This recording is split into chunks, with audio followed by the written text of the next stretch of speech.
Hi, and welcome to Knack Farm. This week, we're stepping away from the usual format to discuss something that is keeping many Welsh farmers awake at night. What does the future of Welsh farming look like, and why does it feel so bleak? We'll start with some European farming context. Dutch farmers have been protesting governmental policy to cap livestock numbers and fertiliser use to cut emissions by blocking roads and supermarket distribution centres with tractors. These protests have spread to other EU countries such as Poland, Spain, Germany, France, and Italy. These protests even turned violent when police fired warning shots with live ammunition at farmers and their tractors in the north of the Netherlands. There is fear within the larger farming community that this is creating a perfect storm for starvation by limiting farmers' ability to earn money and using tested farming techniques that will keep their farms sustainable while also contributing to an already frightening worldwide food shortage. If farmers are then forced to sell because they can't generate enough income, it is unlikely a buyer would use that land for farming, thereby limiting food production again, creating a catastrophic downward spiral that would devastate the farming community. The war in Ukraine has placed another burden on the world's food supply.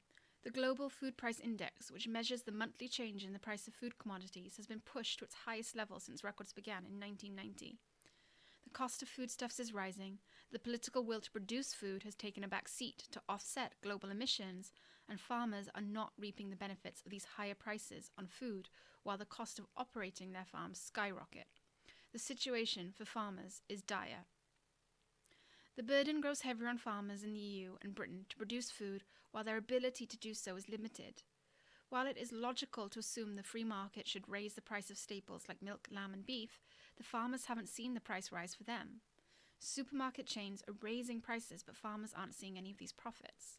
The price paid to farmers for most goods produced in the UK has not risen to keep up with the economic tumult we've experienced since the war in Ukraine began. We were forced to make difficult decisions this spring when the price of fertiliser tripled due to the war in Ukraine breaking out. Foregoing the use of fertiliser has a cascade effect on farms' development. In the short term, the ewes won't get the nutrition that's best achieved in strong ryegrasses that helps them produce more high-quality milk for their lambs.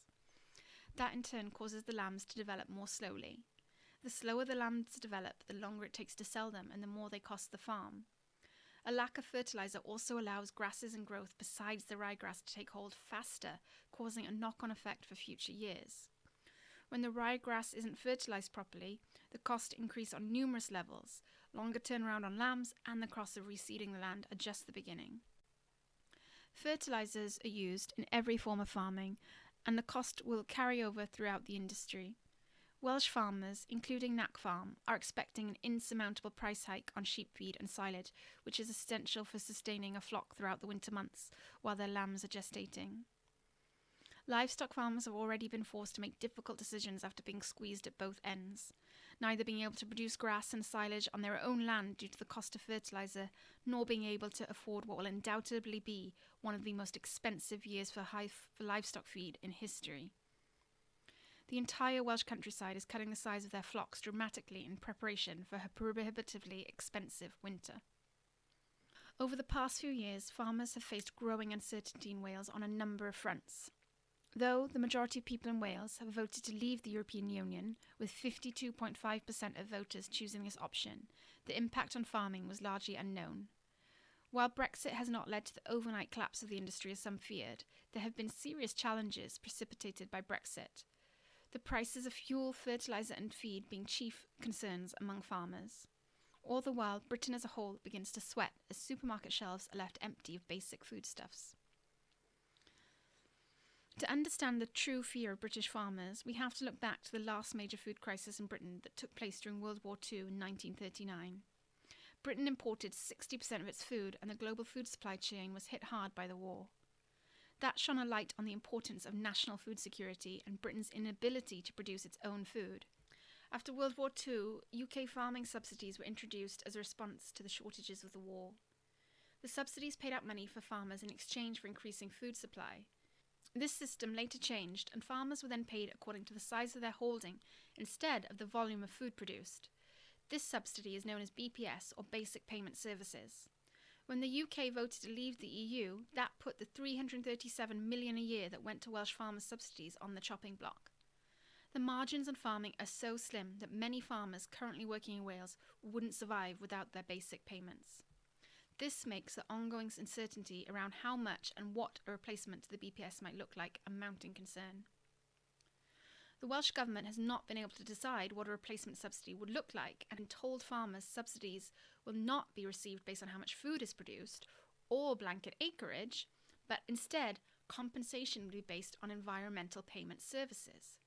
These are payments to farmers who carry out environmental actions meant to help reduce the threat of nature loss and climate change. Because of the complexity of defining what these payments would look like, the Welsh Government has kicked the can over a number of years and promised extensions of the current BPS scheme until they decide what to do next. The latest guidance that was issued just a few days ago in early July includes the Welsh Government announcing the requirement of farmers to carry out a set of universal actions to receive payments. This includes managing woodland and habitat over at least 10% of the farm, effectively taking these areas out of food production as well as other measures. Some have praised these measures as being scaled back and a simpler way of managing environmental service payments than what has previously been proposed. However, as yet, no announcement on funding and how these payments will be distributed has been made. Lesley Griffiths, the Welsh Rural Affairs Minister, has told farmers they need to be realistic and expect a reduction in payments. This situation has left many farmers sitting on their hands, afraid to move forward with expensive projects that might jeopardise whatever new payment scheme might be instituted. Farmers argue that another rethink is needed in light of the rising costs of food, supply challenges, and the threat of global hunger. The ask for farmers to set aside 10% of their land for habitat management comes at the same time that the fertiliser prices have skyrocketed due to supply issues.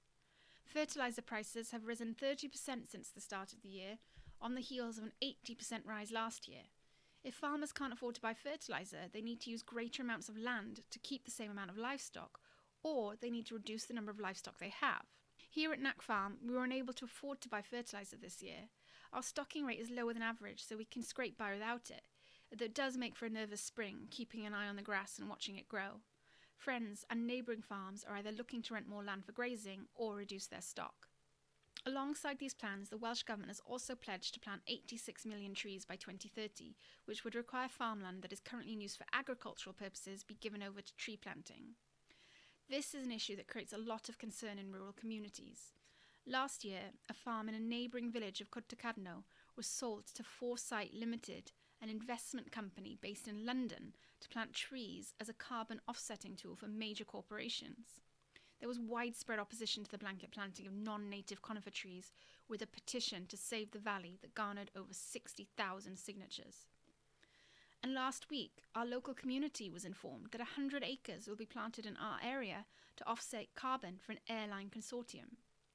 Replacing farming land with monoculture tree plantations makes rural communities vulnerable to losing their farms, language, and the rural culture that has seen sheep grazing on their hills since medieval times. This would leave farmers and supporting businesses' skills obsolete with no jobs. This would cause a rural drain in the Welsh-speaking heartlands, hollowing out the language and communities. It seems insincere to present a farm as a wholly enjoyable experience when farmers across the country are struggling. Wales isn't alone in this profound struggle. The cost of farming has increased dramatically across Europe and Britain, and while it's possible for farms to survive, their inability to produce food at previous levels will have a knock-on effect throughout our region. Thank you for taking the time to continue informing yourself on the farming industry and how we produce food for our communities. Diolch yn fawr iawn. Welach chi tro nesaf. Thank you very much. See you next time.